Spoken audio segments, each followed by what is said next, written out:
Shalom semuanya, apa kabarnya hari ini? Puji Tuhan jikalau sampai saat ini kita masih bisa beraktivitas, masih bisa melakukan segala kegiatan kita. Itu semua karena kasih dan anugerah Tuhan dalam hidup kita. Baik anak-anak ibu, tetap ibu ingatkan, tetap semangat, tetap sukacita. Sebelum kita melakukan pembelajaran kita hari ini, mari kita memuji Tuhan terlebih dahulu.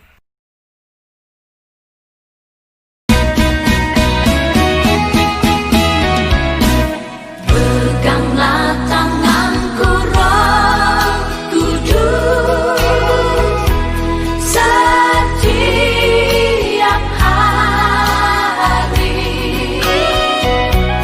Ku tak dapat jalan sendiri tanpa Roh-Mu. Bawalah diriku kepada segala kebenaran,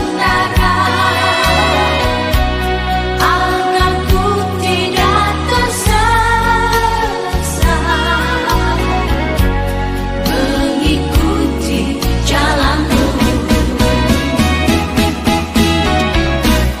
Peganglah tanganku Roh Kudus setiap hari. Ku tak dapat jalan sendiri tanpa Roh-Mu. Bawalah diriku kepada segala kebenaran, agar ku tidak tersesat, mengikuti jalan-Mu. Agar ku tidak tersesat, mengikuti jalan-Mu.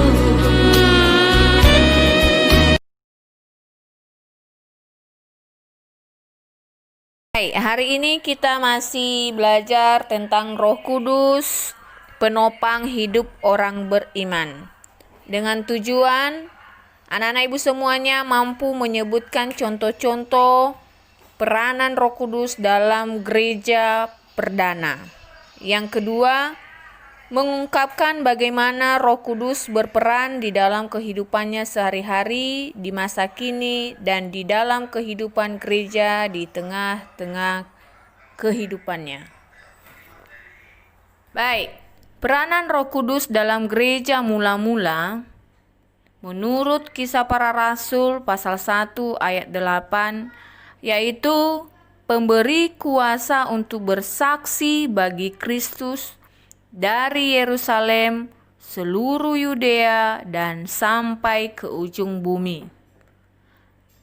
Artinya bahwa kekristenan dapat berkembang pada masa gereja mula-mula, bukan karena pekerjaan atau usaha rasul-rasul atau murid-murid Yesus atau salah satu tokoh Alkitab Perjanjian Baru atau siapapun juga.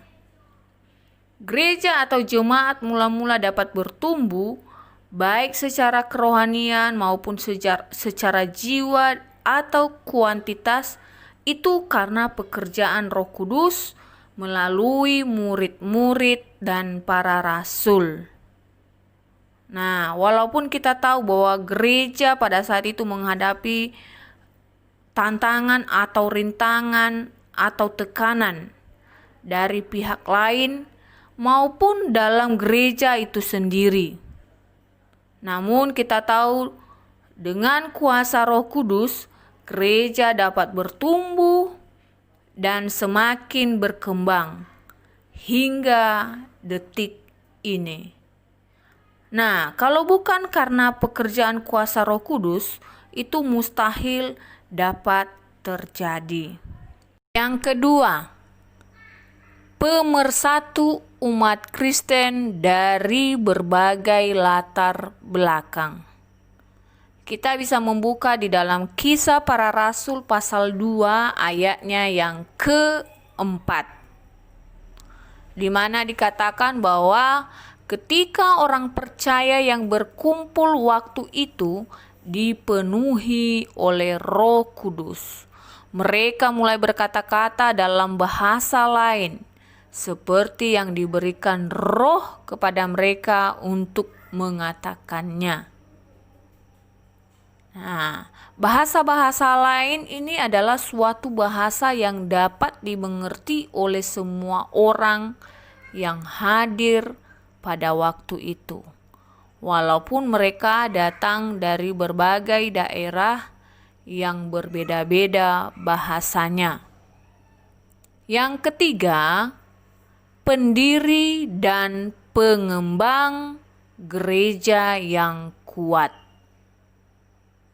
Di sini gereja yang kita kenal dengan orang-orang yang dipanggil keluar dari kegelapan dunia ini masuk ke dalam terang Kristus yang ajaib. Awalnya terbentuk pada hari Pentakosta, yaitu pada hari turunnya Roh Kudus.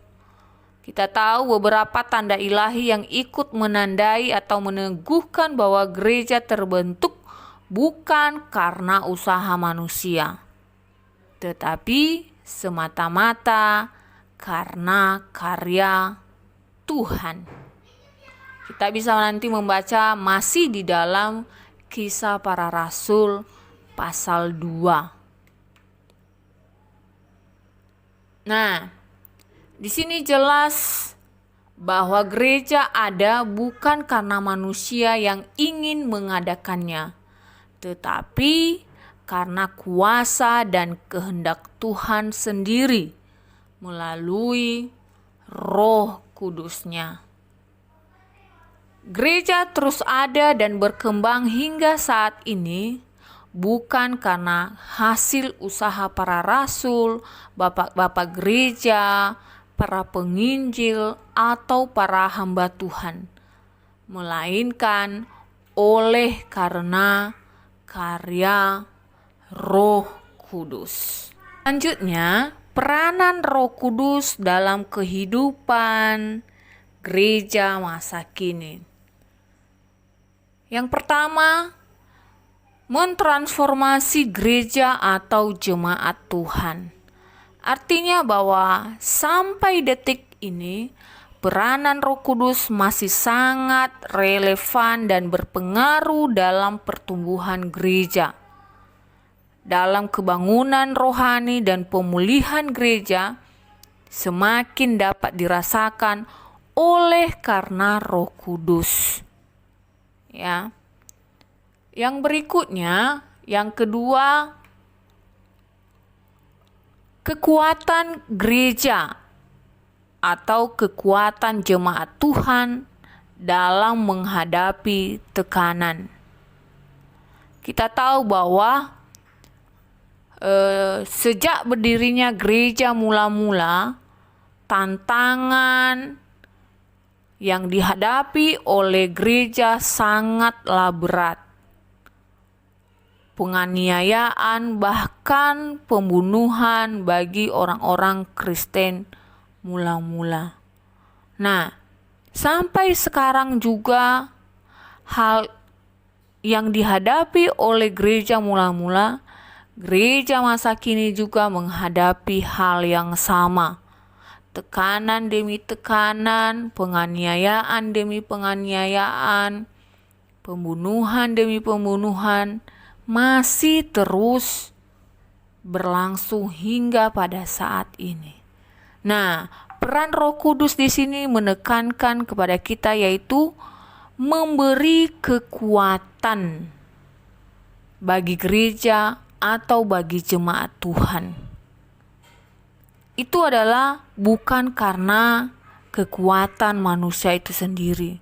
Kalau sampai saat ini kita masih teguh di dalam Tuhan, itu karena kuasa Roh Kudus yang berkarya di dalam kehidupan kita. Yang ketiga, mendemonstrasikan kuasa Tuhan melalui mujizat. Nah, sama seperti kesaksian gereja mula-mula yang dilakukan oleh kuasa Roh Kudus, banyak juga terjadi mujizat-mujizat Tuhan secara adikodrati atau supranatural. Di antaranya orang lumpuh bisa berjalan, orang sakit disembuhkan, bahkan orang mati dibangkitkan. Sampai hari ini, sampai detik ini, mujizat Tuhan itu masih ada. Nah, yang berkuasa di sana adalah peran Roh Kudus. Ya, peran Roh Kudus yang ada sampai hari ini, sampai detik ini, bahkan sampai selama-lamanya.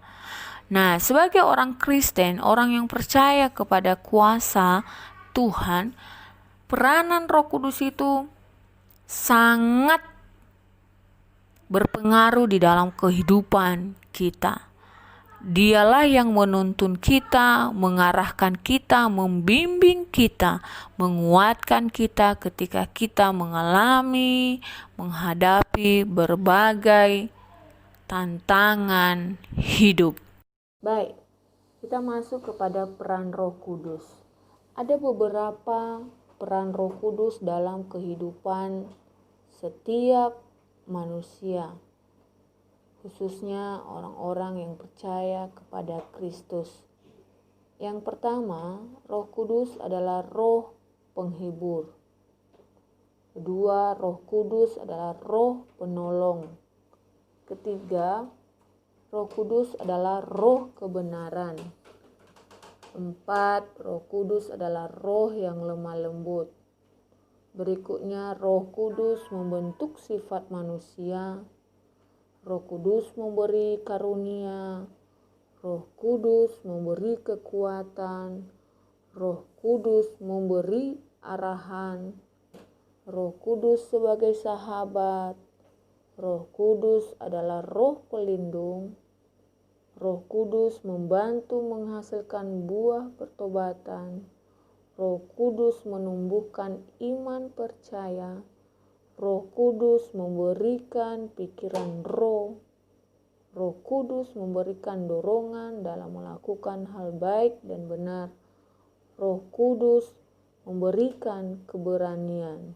Dan masih banyak lagi peran Roh Kudus bagi setiap orang yang percaya kepada Kristus.